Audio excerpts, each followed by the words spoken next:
Coming up on Broncos weekend, fresh off some late game heroics in Buffalo, how do the Broncos keep it rolling at home against the Vikings? It's not time to smell the roses quite yet. We got a lot of work to do, got a lot of season left to play, and we're going to get better each week. From a comeback win to a comeback season, a reinvigorated Russell Wilson is leading the charge on offense. I'm just focused on winning. I'm focused on playing great football. It's about my teammates and what we're doing. And on defense, the takeaways are piling up. 9 in 2 games. How can it possibly keep it up? We got to be able to generate that week in and week out and play with that level of confidence every week. All that and our bold predictions are coming up next on Broncos Weekend.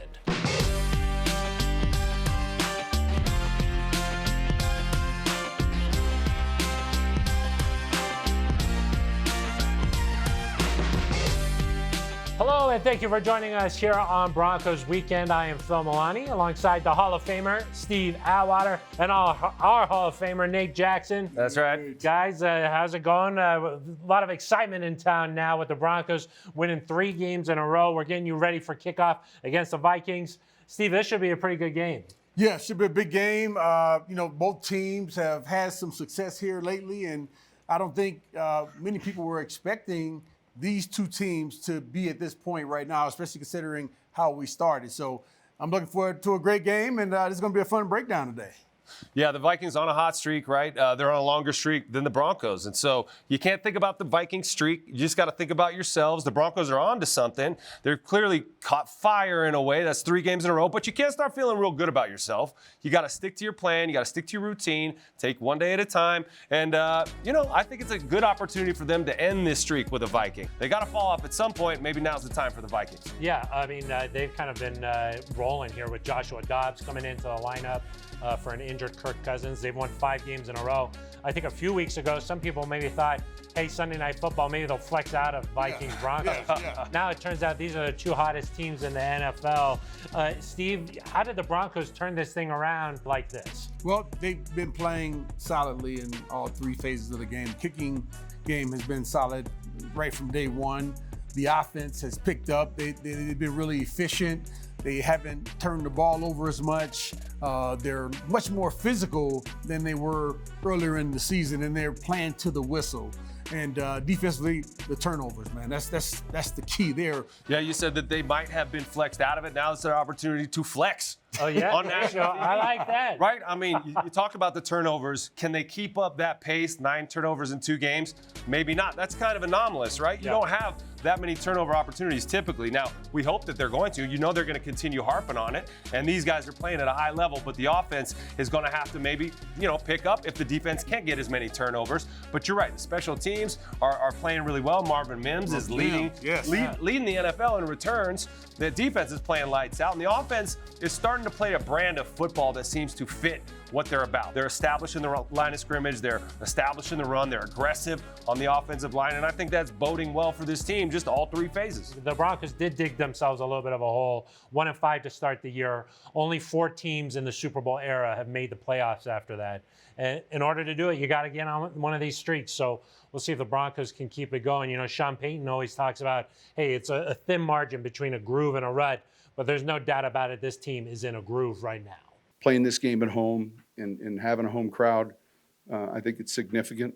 And we're looking forward to that. It looks like the weather's going to be good, and we're going to count on that crowd noise and all the things that you gain when you play at home. And what we're watching for now is this Broncos offense. Guys, they've been efficient. They've done just enough to get some of these wins going. But I guess the exciting thing is, as good as they've been, there's still a lot of room to grow. Yeah, there's definitely some room to grow. The run game has been really effective. They've been able to hold the ball and keep the defense off of the field. Javonte Williams has been running hard. Samaje Perine has been doing a great job.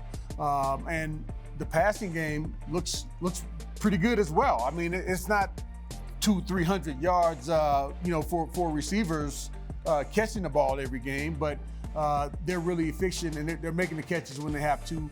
making the key plays when they have to, and that's the sign of a really good offense. Russell is a winner. That's what he does. He wins ball games at the end of the game. He finds a way to win. It doesn't have to be, like Steve said, 300 yards and all these throws to receivers. However, at some point you are going to have to get these receivers involved downfield. I want, as a former receiver and tight end myself, I want to see him press the ball down the field a little more. Yeah. I know I've been in those receiver rooms, right? You're watching film. Yeah, we're happy we won, but did you see me running open down? Because that would have been an 80-yard touchdown, and then everybody's happy. So, of course, you can't argue with the results. Everybody's happy we won, but at some point you might have to win in a different style. I think wide receivers are always open, right? Right? I think that's true. Of course, 100%. Of course. But for Russ, 18 touchdowns, just 4 interceptions. No interceptions during this win streak. So clearly there's something that's working there. And this week, Russ talked about how the offense can keep things rolling against the Vikings. I think it's all about the offensive line, giving them enough time to make the decisions and everything else, and then playmakers making plays. I think, we got a lot of guys that are really special. I think Cortland's having an unbelievable year, Pro Bowl year. He's done some special things. He's making unbelievable plays. I think Jerry's going to get really hot here. We believe in him. He's done some really good things. Obviously, in the Kansas City game, he had a breakout game and did some great things for us. We got a lot of guys that are touching the football and doing great things. And we always want to also be a physical in the run game, too, down there. And it's everybody. It's all 11. On the defensive side, the Broncos have already faced Travis Kelce twice this season, and now they have to get ready for another stellar tight end in the Vikings, T.J. Hawkinson. Here's Denver 7's Troy Rank with our matchup of the game. The Broncos are on a heater right now. They've won 3 games in a row, and now they run into the best story in the NFL. That would be Joshua Dobbs, the quarterback of the Minnesota Vikings. It reminds me, frankly, of Linsanity with the Knicks. Jeremy Lin, a vagabond player, gets his chance, and suddenly, for a couple weeks, he's the best player in the NFL. And Dobbs has put up crazy numbers. So how did he get to this point where he wakes up every morning and pinches himself? The connection to tight end T.J. Hawkinson, and how Justin Simmons and Alex Singleton and possibly some other defensive backs cover Hawkinson will go a long way and determine whether the Broncos can beat the Vikings. He does a lot of those option and choice routes where he'll sit down in the middle of the field, and his chemistry and synchronicity with Dobbs has been amazing. How did it develop so fast? Well, it turns out there's a reason.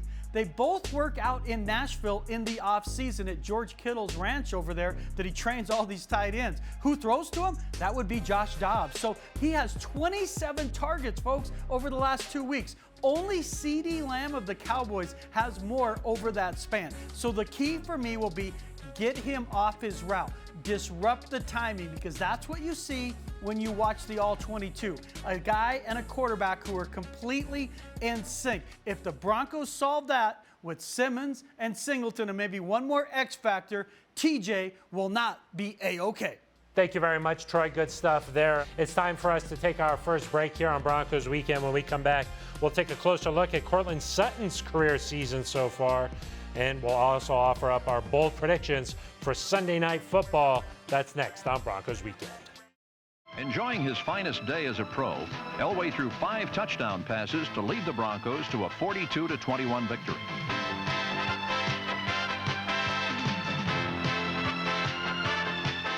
Our memorable matchup this week, gotta love that music. 1984, John Elway finished with a 154.1 QB rating in the victory over the Vikings, the second highest of his entire career, and he had more TD passes that day than incompletions. That sounds like a key stat, but our actual key stat is this. Carlin Sutton has a TD reception in 4 straight games. It's the longest active streak in the NFL, and the longest streak by a Broncos wideout since Wes Welker went 6 straight games with a TD grab in 2013. Hello, we're back here on Broncos Weekend. Phil Milani alongside Steve Atwater and Nate Jackson. How has Carlin Sutton done this? I mean, it sort of seems like he's rejuvenated his career, Steve. Well, in addition to Cortland putting in the work, staying after practice, catching balls, working hard in the weight room, stretching, everything, the rest of the team they've been doing their part as well. The offensive line, they're playing at a much higher level. Russell Wilson is I think he's understanding this offense and what Sean Payton wants out of this offense a little bit better. The receivers are not only catching passes, they're also doing a heck of a job of blocking in the run game. So it's a whole team effort here, and it's really good for everyone on the team. And Cortland, he's certainly benefiting from that, having one heck of a year, making clutch catches and circus catches, all the things that we knew that he could do. Carlin Sutton is physically, he's a freak, right? He's 6'4", he's 220 pounds. He can jump out of the gym. He's fast, he's strong. He had to remember who he was after hurting his ACL. He had a couple years where he didn't feel like himself out there. You could tell he was favoring the knee because the ball would come to him and he wouldn't really see the ball and grab the ball. He's starting to remember who he is. In addition to that, Russell Wilson is relatively new here. There's a connection between a receiver and a quarterback that takes a little bit of time. That toe drag there near the sideline. Oh, man, it was beautiful. How do these guys know right where the sideline is? Right. As a receiver? Okay, so you know generally where it is, and you practice that. They do toe drag drills, in off season at practice. Probably not during the season. That's more of an off season thing. Maybe sometimes during the season, but you have a feel for it, man. It's like that spidey sense. You know where. Sometimes a receiver catches a ball and he makes a move, knowing where the guy is behind him. He's got eyes in the back of his head, on his chin, everything. But in addition to that, man, like there's sometimes when a receiver cares too much about his feet and drops the ball. And what the receiver coach tells you is worry about the catch first and then the feet second. And that's not the first circus catch he made this year either. Yeah, some of those touchdowns have been like wow type of catches, not just I'm open in the end zone, but how did he do that? And they have to review your touchdown. That means you made a nice play. Yeah, Great that's play. true. Beautiful That's true. play. He's got a knack for it, for sure. He does. Let's get some bold predictions going here. Steve, let's start with you. Well, it may not be super bold, but I think that the Minnesota Vikings have a really good run defense, good pass defense. But the way that Javonte Williams has been running the ball, and I've seen some kinks in that Minnesota Vikings defensive line. Some of the guys get too far up the field. I think Javonte Williams is going to have a 100-plus yard rushing game and carry us to the victory. Okay, all right. All right, I hate to contradict your bold prediction. I'm going to make a bold prediction. It's going to be a positive for the Broncos, but it's going to be a little different. I think that they're going to commit to stopping the run. That's going to open up the passing game for the Broncos, and they're going to get loose through the air. I predict a 300-yard passing game for Russell Wilson, 3 touchdowns, and 30 points. Okay. All right. Wow, That's my bold. That was bold. I like this. All right. I know fans want to see Marvin Mims get the ball down the field, so maybe he'll be a part of that. Maybe a 50-yard touchdown So as well. Yeah, maybe a big chunk play like that. So Feed Marvin. yeah, exactly. And feed Jerry, too. Exactly. Everybody can eat. They're hungry. I think. Yeah, they're hungry. Receivers Yeah. are Only one ball. I know. That is good. As long as we win, that's what we care about. Well, we've mentioned it a lot here that it all starts up front, guys. The big guys up front have done a great job so far this year, including Garrett Bowles. He's with Sidney Jones inside the Broncos locker room. Thanks, Phil. We're inside the locker room here with tackle Garrett Bowles. Garrett, you guys are headed into this Sunday night matchup on a 3-game win streak. So can you just talk about the mentality and the mindset here in the locker room, given the team's recent success? Yeah, for sure. I think, we've done a lot of good things the last 3 weeks. First off, we're healthy. I think that's important, going into this last stretch of these games and really just focusing on the little details and things. We're 3-0 the last 3 games, but at the same time, there's a lot that we could clean up and a lot of things that we can do, score a little bit more points. And we just got to continue to stay in drives and have that mindset that Coach Payton wants us to, just have that dog mentality up front. Garrett, looking specifically at the offensive line, what do you credit y'all's recent success to as well?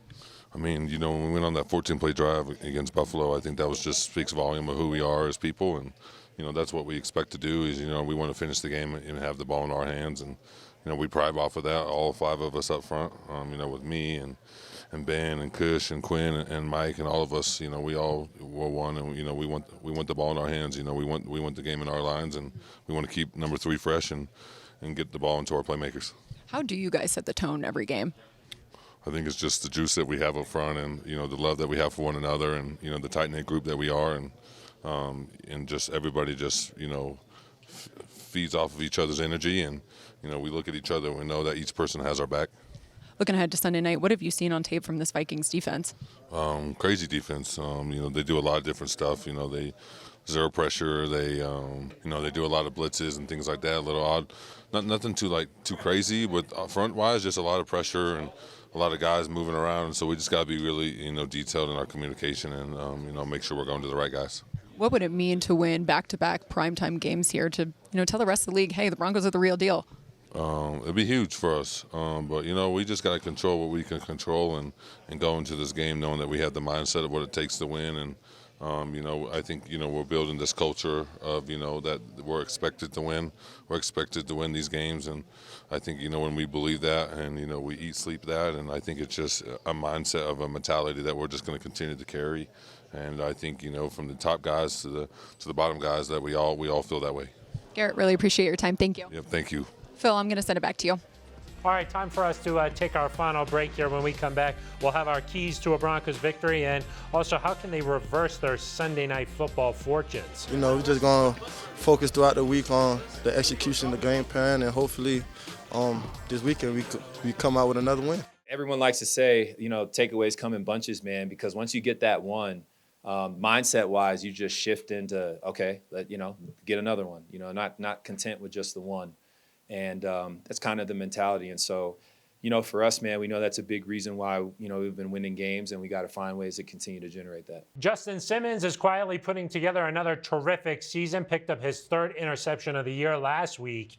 Him and his defensive teammates are the topic of this week's Fantasy Focus. Thanks, Phil, for this week's Fantasy Focus. Let's take a look at the Broncos defense. We've seen quite the turnaround from that unit since the start of the season. And looking back at the last 2 games, Denver has recorded 9 takeaways. 5 versus the Chiefs in Week 8 and 4 versus the Bills on Monday night. This is the first time since the 1991-92 seasons that the Broncos have forced at least 4 turnovers in back-to-back games. Their turnover differential is also the best in the league since Week 7. Now, I mentioned the incredible turnaround in recent weeks. Since Week 7, Denver's defense is allowing an average of just 16 points per game, which is the fewest in the NFL during that time span. The Broncos are also allowing less than 200 passing yards per game, and the team's opposing passer rating is an average of 70.3 through the past 4 weeks as well. And looking at this from a fantasy football perspective, this Broncos defense and special teams unit produced 18 fantasy points in PPR leagues versus the Chiefs in Week 8 and 7 fantasy points last week versus the Bills, according to ESPN. I think they'll continue their recent success on Sunday night versus the Vikings. Thank you very much, Sydney. Let's talk about these turnovers. I mean, 9 in 2 games. Is there some luck that's involved, Steve, or is that just a product of being super aggressive? Well, I mean, there could be a little bit of luck just in terms of the quarterback throwing the ball where, he probably shouldn't sometimes. But I think it's a matter of the guys knowing their responsibilities, playing hard, and everybody's flying to the ball. We've created some turnovers in the past. We've caused fumbles, but many times the other team would recover them. We're recovering those fumbles now because more guys are around the ball, and they're flying to the ball. They're physical. They're having a great time, and I think that they've started something, and it's kind of infectious, right? I mean, now everybody wants to get a turnover. Everybody's flying in there trying to cause turnovers, pulling balls out the way Jaquan McMillan did, and the way Alex Singleton is flying to the ball. It's a beautiful thing, and we knew that they could do it, but they're finally doing it. Yeah. Seems like over the last several years, the Broncos haven't been able to catch a break, right? The ball's always bouncing away from them and towards their opponents. Something like in the last 6 years, they had like 35 one-score losses. The most in the NFL. They just haven't been able to, like I said, catch a break, and finally the ball is bouncing the Broncos' way. But it's not just luck. It is a point of emphasis. Sean Payton talked about, look, we knew going in we had to win the turnover battle. And so they talk about it all week, and they try punching out the ball at practice. Yeah. They make that a point of emphasis. The first guy wraps him up, the second guy gets the ball out. And you saw Jaquan McMillan, first play of the game. The momentum is a huge thing in football. Yeah. And when you start a game like that, that carries over, And so, yeah, and I would even say for, some of the errant throws, you're creating a chaotic environment for a quarterback. And so you force bad throws. You know what I mean? I mean, of course, Josh Allen is not playing his best football, but I think you force him into those bad decisions, and then you capitalize on them. And you have to, Justin Simmons made a nice catch. You also have to have guys back there with hands. Yeah. And what they say is a DB is typically a receiver with bad hands. Exactly. That's why some they of play them. defense. Some of them. Steve? I was one of them, but Justin isn't. Justin is a guy that's great at it. Could be a receiver. Pastor Tan could be a receiver. Yes. These guys have ball skills. Yeah. They pride themselves on those ball skills, and it's showing up. Yeah, for sure. Okay, as we wind down here on the show, let's get some keys to victory, Steve. Well, I would say offensively, we have to be aware of the pressure that the Minnesota Vikings are going to send. They're going to line up a bunch of guys on the line of scrimmage, and we got to know who we got to block because they're not always coming all the time, but it's going to look like it many times. So we got to be on our P's and Q's on the offense in that regard.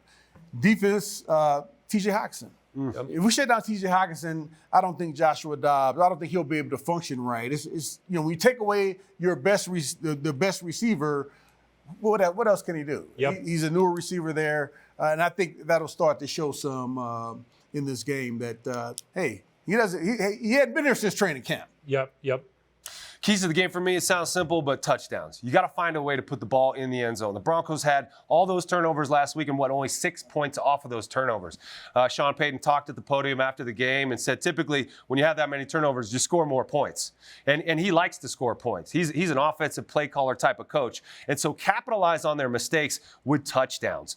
Finish these drives. And T.J. Hockenson, I agree, that's the main thing you got to stop. And then Marvin Mims, keep getting those returns. He's leading the league in punt returns and kickoff returns. I want to see him take one to the house. Marvin Mims, kickoff return. Can I do another bold prediction? Another one. Let's get another one. All right. Marvin Mims to the house. There we go. I like it. He got one already, doesn't he? Yeah, he already had one. Miami. Yeah, be second one. Come on, let's do it. Number 2. Yeah, field position has been key for this Broncos team, so they've been doing a good job there. And the Broncos on Sunday Night Football, just 1-7 since 2016. See if they can reverse that a little bit. This is the year of breaking these curses. Yeah. And it's going to happen here, right here in Denver. Yeah, it's like Sean Payton says, not my curse. Exactly. Not my curse. Yeah, and they haven't won back-to-back primetime games since the end of 2015. So this is a chance for the nation to really get to see this Broncos team, what they're capable of. And it should be a good matchup. Two very hot teams going after it. So that's going to do it for us. Our thanks to Troy Rank and Sidney Jones and us here at the desk. Nate, thanks for coming on, man. Appreciate it. My pleasure. Thanks for having us. Steve Atwater, I am Phil Milani. Thank you so much for watching Broncos Weekend.